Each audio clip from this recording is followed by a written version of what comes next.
नमस्कार. मराठी गृहिणी या आपल्या यूट्यूब चॅनलमध्ये मी वर्षा तुम्हा सर्वांचं मनापासून स्वागत करते. आज आपण पनीर मसाला बनवणार आहोत. पनीर हा दुधापासून बनवला जाणारा पदार्थ आहे. पनीरमध्ये प्रथिने मोठ्या प्रमाणावर असल्यामुळे आहाराच्या दृष्टीने ते महत्त्वाचे समजले जाते. पनीरपासून वेगवेगळ्या प्रकारच्या भाज्या बनवल्या जातात.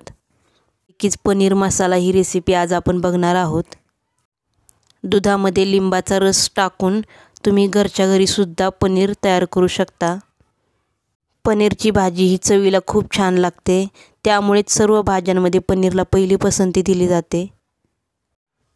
पनीरला प्रथिनांचा प्रमुख स्रोत समजला जातो. पनीरपासून रसमलाई, रसगुल्ले यासारखे गोड पदार्थ देखील बनवले जातात. रेसिपी पूर्ण बघण्यासाठी व्हिडिओ शेवटपर्यंत नक्की बघा. बाहेरून आणलेल्या पनीरपेक्षा घरी बनवलेले पनीर चवीला पण खूप छान असते आणि खूप सॉफ्ट पण बनते. चला तर मग आजच्या रेसिपीला सुरुवात करूया.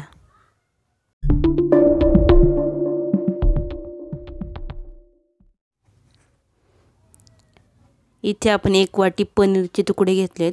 1 टोमॅटो उभा चिरून घेतला, 1 वाटी कांदा चिरून घेतला उभा, लसूण आणि आले घेतले, 5 ते 6 काजू घेतलेत, पनीर मसाला घेतला, ही 2 चमचे दुधावरची साय घेतली आहे.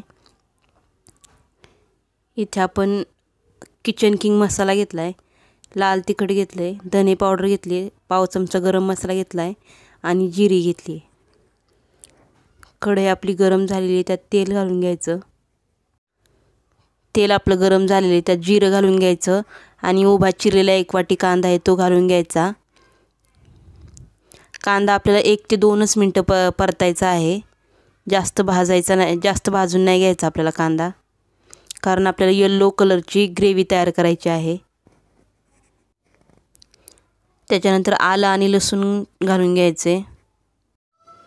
आता जो उभा चिरलेला टोमॅटो आहे तो घालून घ्यायचा. या भाजीसाठी टोमॅटो असे लालसरच घालायचे, त्यामुळे आपली जी ग्रेव्ही आहे ती खूप छान बनते. हे आपण काजू भिजत घातले होते ते घालून घ्यायचे. सर्व साहित्य एकत्र मिक्स करून घ्यायचं आणि त्याच्यामध्ये अर्धा ग्लास पाणी घालून घ्यायचं. मंद गॅसवर पाणी आटेपर्यंत सर्व साहित्य शिजवून घ्यायचे. झाकण ठेवून शिजवून घ्यायचे. हे बघा, सर्व साहित्य आता शिजलेलं आहे. हे आपल्याला मिक्सरच्या भांड्यात एकदम त्याची बारीक पेस्ट करून घ्यायची आहे. कढईमध्ये तेल घालून घेणार आहोत. तेल गरम झालं की त्याच्यामध्ये जी आपण पेस्ट तयार करून घेतली आहे ती घालून घ्यायची. तेल सुटेपर्यंत ही पेस्ट छान परतून घ्यायची आहे. त्याच्यानंतर त्यात अंदाजानुसार मीठ घालून घ्यायचे. तुम्हाला ग्रेव्ही किती बनवायची त्याच्या अंदाजानुसार तुम्ही मीठ घालून घ्यायचे. आता आपण सर्व मसाले घालून घेणार आहोत. सगळ्यात पहिल्यांदा हळद घालून घेतली आहे. त्याच्यानंतर आपण लाल तिखट घालून घ्यायचे. त्याच्यानंतर किचन किंग मसाला घालून घ्यायचा आहे. किचन किंग मसाल्यामुळे पनीरच्या भाजीला खूप छान चव येते. त्याच्यानंतर धना पावडर घालून घेणार आहोत. पाव चमचा गरम मसाला घालणार आहोत. 1 ते 1.5 चमचा पनीर मसाला घालून घ्यायचा. सर्व मसाले तेल सुटेपर्यंत व्यवस्थित परतून घ्यायचे. या भाजीला अजून छान चव येण्यासाठी यामध्ये तुम्ही दह्याची पेस्ट बनवून सुद्धा घालू शकता. हे बघा, आता आपले मसाले खूप छान परतून झालेत. त्यानंतर आपण जी दुधाची साय घेतली होती 2 चमचे, तिची व्यवस्थित मिक्स करून पेस्ट बनवून घ्यायची आणि मग ती या मसाल्यामध्ये घालून घ्यायची आहे.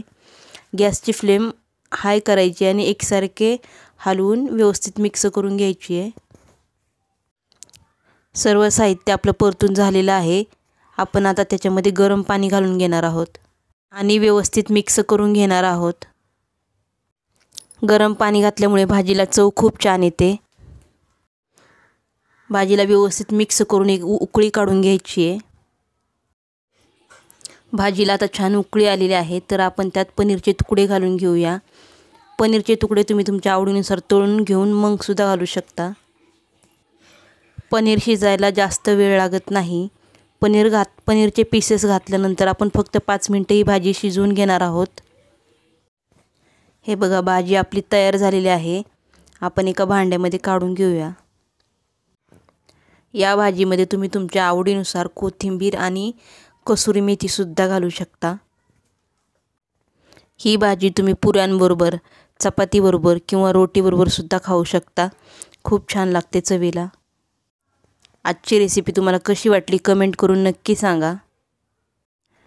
आणि आपल्या मराठी गृहिणी या चॅनलला लाईक करा, शेअर करा आणि सबस्क्राईब करा। भेटूया नवीन व्हिडिओमध्ये नवीन रेसिपीसह। धन्यवाद।